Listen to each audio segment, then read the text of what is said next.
तक तो हम दूसरों की कहानी आपको बताते थे, आज उन्होंने मुझे ही कॉल कर दिया। हालांकि अब पछता रहे होंगे कि उन्होंने गलत आदमी को कॉल किया। आज शाम को जब मैं ऑफिस में था तो मेरे नंबर पर एक कॉल आया और ये एक कंप्यूटर जनरेटेड वॉइस कॉल था, जिसमें मुझे बताया गया कि कस्टम्स डिपार्टमेंट ने, लखनऊ के कस्टम्स डिपार्टमेंट ने मेरे नाम से एक पार्सल जब्त किया है और अगर मैं इस पार्सल के बारे में और ज्यादा डिटेल्स जानना चाहता हूं तो मुझे 9 नंबर दबाना चाहिए। यह सुनकर मैंने 9 नंबर दबा दिया और इसके बाद यह कॉल एक ऐसे व्यक्ति के पास डाइवर्ट हुआ जिसने अपना परिचय यह दिया कि वो लखनऊ के कस्टम्स डिपार्टमेंट से बात कर रहा है और उसने भी मुझे यही बताया कि मेरा एक पार्सल कस्टम विभाग के अधिकारियों ने जब्त किया है। यह पार्सल म्यांमार जा रहा था, यह मुझे बताया गया।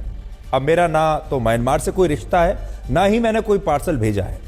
अब बड़ी बात यह है कि इस व्यक्ति ने जब मुझसे मेरा नाम पूछा तो मैंने जानबूझकर अपना एक गलत नाम बता दिया। तो यह व्यक्ति मुझे उसी नाम से बुलाने लगा और इसने मुझे यह बताया कि मेरे नाम से यह पार्सल म्यांमार जा रहा था, जिसमें कई फर्जी पासपोर्ट मिले हैं, MDMA ड्रग मिली है, ड्रग्स मिले हैं और एक लैपटॉप बरामद हुआ। अब आप सोचिए कि मैंने एक पार्सल भेजा है जिसमें MDMA है, यानी ये ड्रग्स का भी मामला बनता है। इसके बाद जब मैंने ये कहा कि मैंने ऐसा कोई पार्सल भेजा ही नहीं है तो इस व्यक्ति ने मुझसे कहा कि मुझे पुलिस में इसकी शिकायत दर्ज करानी होगी और इसके बाद इसने मुझे मेरे पार्सल का सीरियल नंबर भी बताया कि आप नोट कर लीजिए, मैं आपको सीरियल नंबर बताता हूं आपके पार्सल का, और मुझसे कहा कि वो मेरी पुलिस में शिकायत दर्ज कराने में मदद करेगा।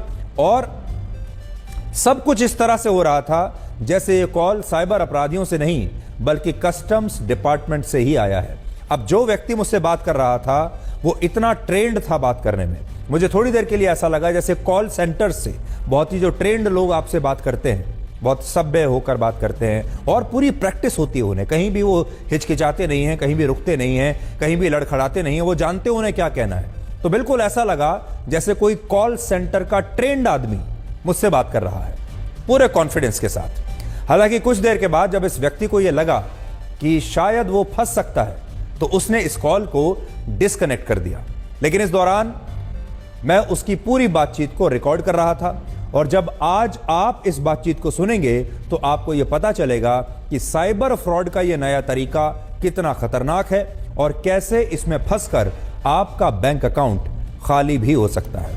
अब सबसे पहले आप इस पूरी बातचीत को सुनिए। जब मैं ऑफिस में बैठा था और ये कॉल मुझे आया और जैसे ही कॉल आया मैं तभी समझ गया था, क्योंकि जब उसने पार्सल की बात की तो मैं समझ गया कि ये पार्सल वाली जो कहानी है इसे सुनाकर आजकल पूरे देश में लोगों के साथ साइबर ठगी हो रही है। और मैं तभी समझ गया था कि आज ये जो व्यक्ति है इसकी पूरी कहानी मैं आप तक लेकर जाऊंगा। अब आप सुनिए वो पूरी बातचीत।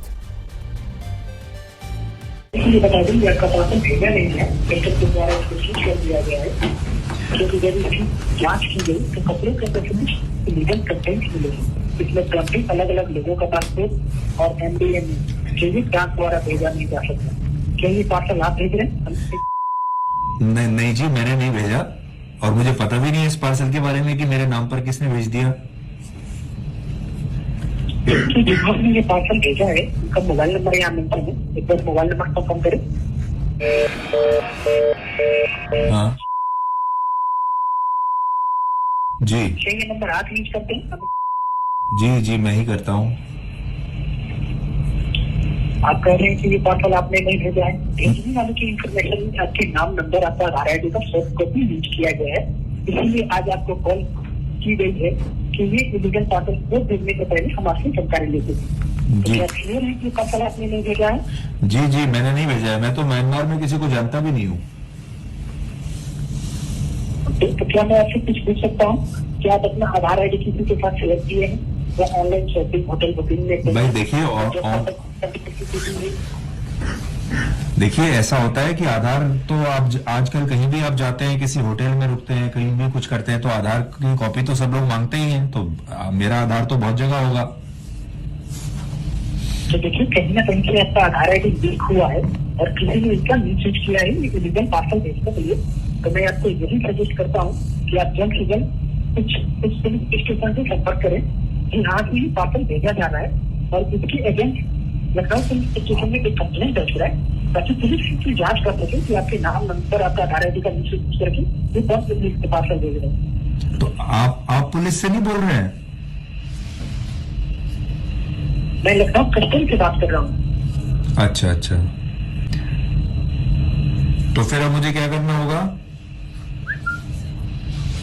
जो आप इसकी एजेंट लखनऊ पुलिस स्टेशन में कंप्लेन कर रहे हैं ताकि पुलिस इसकी जांच कर सके कि आपके नाम, नंबर, आपका आधार ID का मिसयूज करके ये कौन इलीगल पार्सल है। क्योंकि हमें 2 घंटे की टाइम होती है और कानून के मुताबिक हमें वोट को सूचित करना होगा। तो इसलिए आप वक्त के रहते हुए इसको एजेंट आप एक कंप्लेन करके रहे ताकि पुलिस जांच कर सके क्या आधार ID का कौन मिसयूज करके, राइट। तो देखिए, मेरी आपसे रिक्वेस्ट है कि आप कोर्ट को मत सूचित कीजिए और मुझे और मैं कैसे, ये बताइए कि मैं कैसे इसको पुलिस में कंप्लेंट कर सकता हूँ। ओके, क्या मैं आपसे पूछ सकता हूँ कि क्या अभी परमिट पे आप कहाँ से बात कर रहे हैं? अभी तो मैं दिल्ली से बात कर रहा हूँ। ओके, अगर आप दिल्ली से बात कर रहे हैं और आपका आधार ID का मिसयूज लखनऊ में हो रहा है, राइट, जी कस्टम आपकी हेल्प करेगी कि आपकी कॉल को गवर्नमेंट हॉटलाइन के द्वारा लखनऊ पुलिस स्टेशन में ट्रांसफर कर दी जाएगी। जी ठीक है, मतलब मुझे तो कुछ नहीं होगा ना? ओके, नहीं सर, अगर आपने ये पार्सल नहीं भेजा है तो आप क्यों कर रहे हैं? आप इसके एजेंट ये कंप्लेन कर रहा है, पुलिस इसकी जांच करेगी कि आपके नाम, नंबर, तो आपका ठीक है, आधार ID तो जी बिल्कुल ठीक है, तो मैं कंप्लेंट दर्ज करा देता हूँ, आप मेरी मदद कीजिए इसमें। ओके, मैं आपको पार्सल का डिटेल दे देता हूँ, आप राइट ऑन करिए। जी बताइए। इंफॉर्मेशन ये है